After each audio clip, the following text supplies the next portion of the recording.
What's up, guys? Welcome back to the channel. John, aka Latherhog here, bringing you another shave and razor spotlight. And the razor we're going to talk about today is none other than the Haircut and Shave Co. Efficient TI5. And that TI is for titanium. This razor has been on loan to me for probably the better part of a month, thanks to Nate from BBS.live. So thank you so much, Nate. Needless to say, I am very excited to share with you my impressions of this fine razor. But before getting into it, if you are a self-identified wet shaving hobbyist, or you've recently discovered wet shaving and traditional shaving, you've come to the right place. On my channel, we talk about shaving brushes, razors, shaving soaps. So if that tickles your fancy and you enjoy this video, be sure to hit that like button and please consider becoming a subscriber if you haven't done so already, so you don't miss out on any new content. So with that out of the way, I'm working with about 5 days worth of beard growth. A nice amount, I think a good amount, to show you just how this razor handles. So let's get into lather and get into the shave.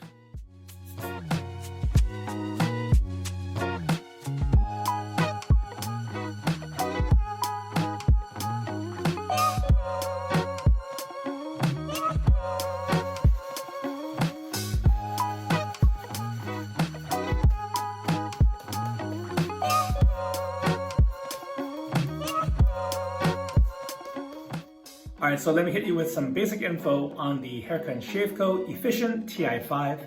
This razor has a machine finish with a all-knurled 95mm handle.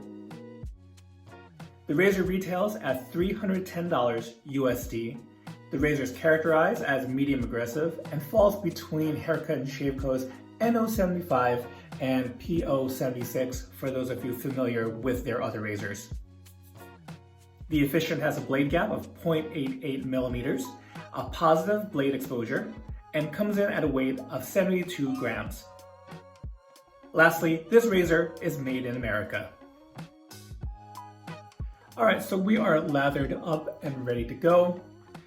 The razor blade I have chosen for today is the Polsilver Super Iridium. One of my favorites, one that really works in just about every razor that I regularly use. And as I've done with previous videos, the first pass, or the first half pass, I will remain silent so you can hear the audio feedback of the razor. So let's go in with the Efficient TI5.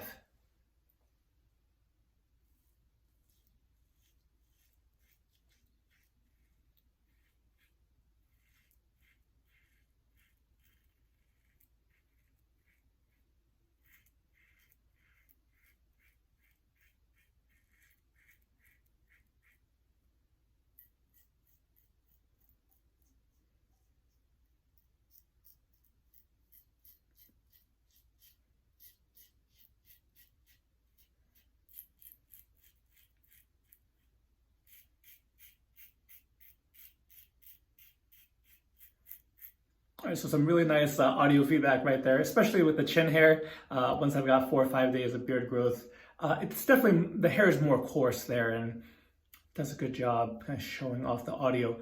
Overall though, you can clearly hear it. It's not a super loud razor compared to something, I guess when I think of a loud razor, I'm usually thinking open comb or things that have over a bigger blade gap.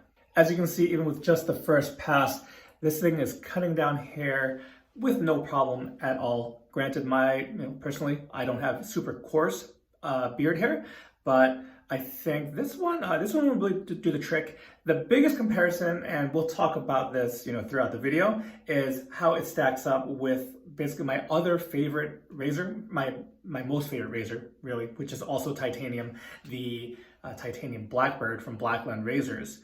And the feel is very different. So let me keep on shaving and talking, but this is much more mild as far as blade feel. So for those of you who were interested in efficiency, but didn't want something overly aggressive, overly blade feely, I don't think that's a real word, but we're gonna go with it.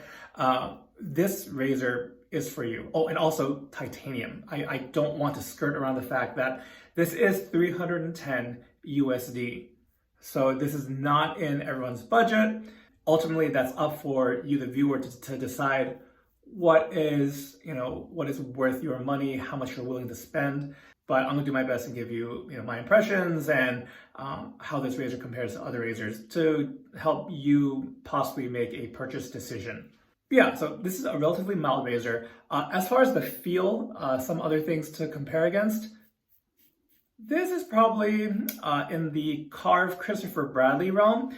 This is probably akin to something like a C plate.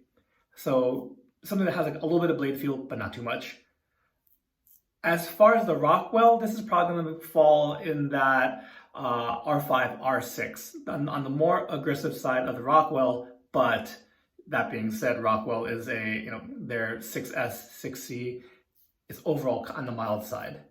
So that's the blade feel. The efficiency, though, is greater than either of those razors I just mentioned, the C plate of the Carve and the 5 or 6 of the Rockwell. When Haircut and Shave Code named this the Efficient TI5, Efficient it hits the nail on the head as far as the naming scheme goes. And I just have to say, I am super impressed by how efficient and how mild that is. Up till now, I don't know if I really would compare this to any other razor with how much efficiency you get for low blade feel. And I think of the razors I tried, this includes the Carve Overlander, another of my favorites. This one, it's even more mild, or just as mild, but more efficient. So some of you might be clamoring for that. And in these past few weeks, I've used this razor. It's really fit the bill. And like I said, it's really impressed me.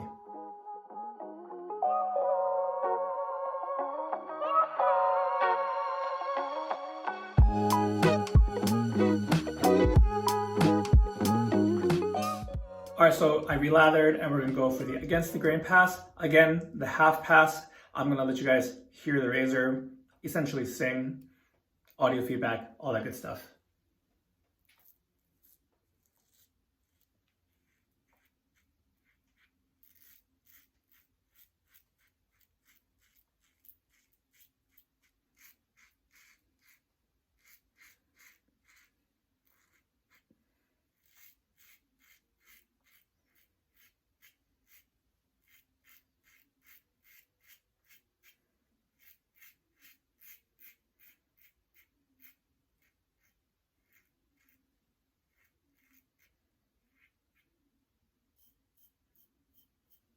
So quite a nice job there.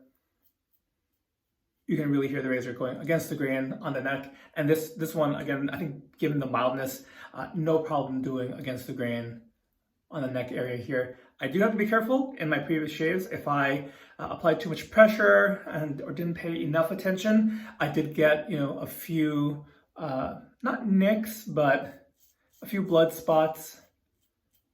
What are those, weepers?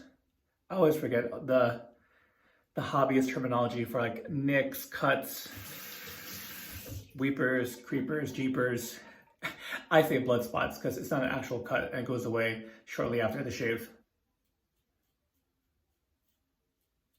But against the grain is no problem. I do have, I often get people asking, what's a good razor that you can go against the grain with? And the answer is not as clear-cut and straightforward as you would think, just to put that out there. I think some folks just have too sensitive of the neck area or whatever your sensitive spot might be.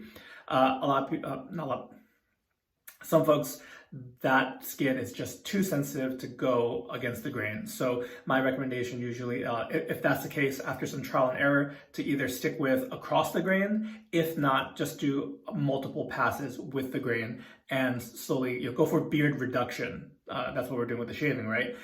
You go for beard reduction and baby butt smooth shave results might not be possible, but I think it's better. It's better than irritating your skin unnecessarily.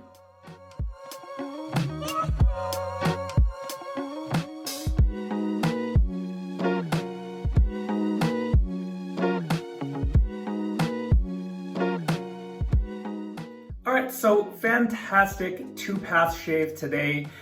Before hitting you with my closing thoughts on the razor, a quick summary of what we used today, since I didn't mention it at the top of the video. Off camera, my brush soaker from Thirsty Badger, fantastic Canadian artisan here. Also some beautiful shave bowls as well. I don't use bowls as much, so brush soaker, coffee mug, it does it all. Just be sure to rinse your mug between those two uses.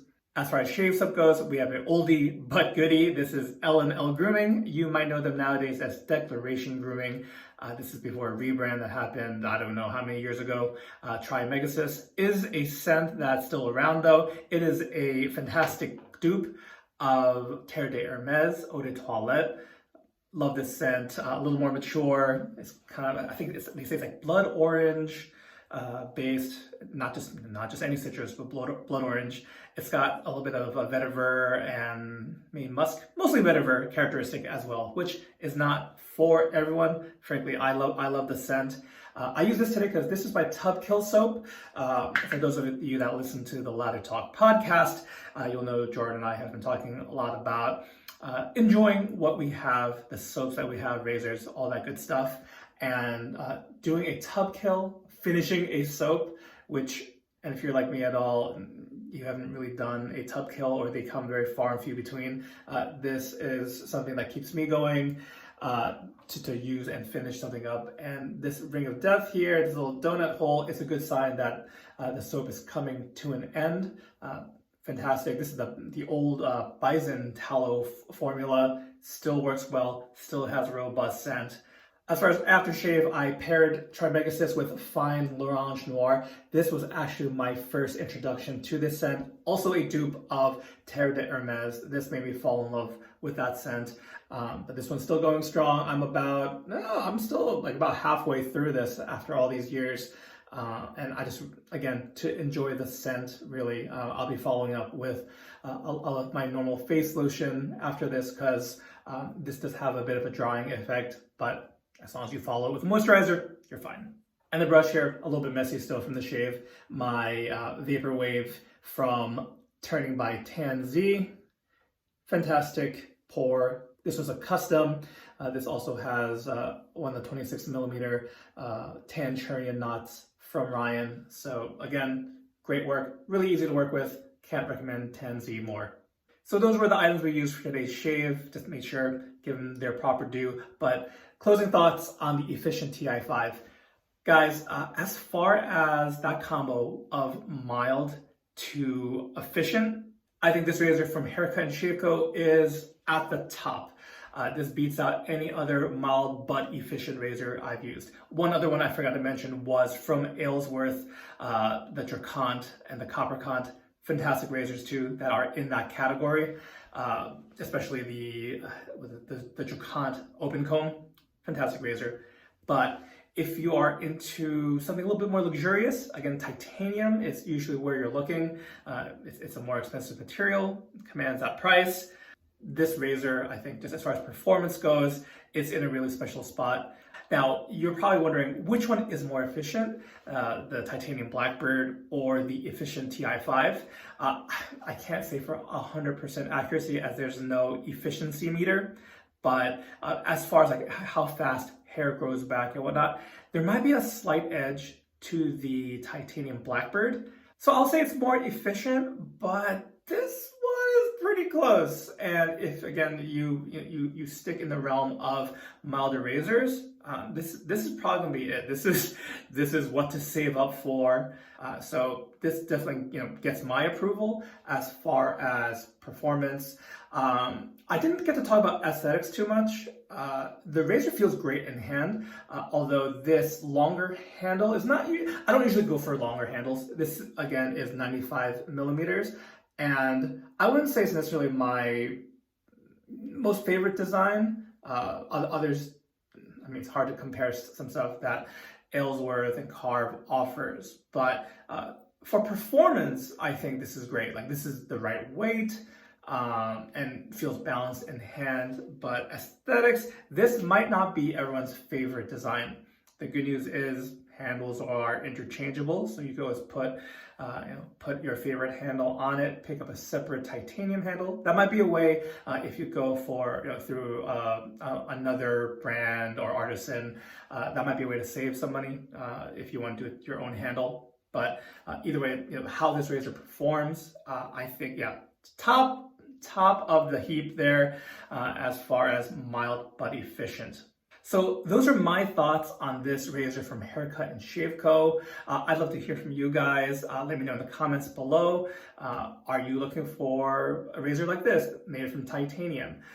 Would you never touch a titanium razor? Stainless steel or zinc alloy is good enough for you. Whatever the case might be, let me know. Let's get a conversation going in the comment section.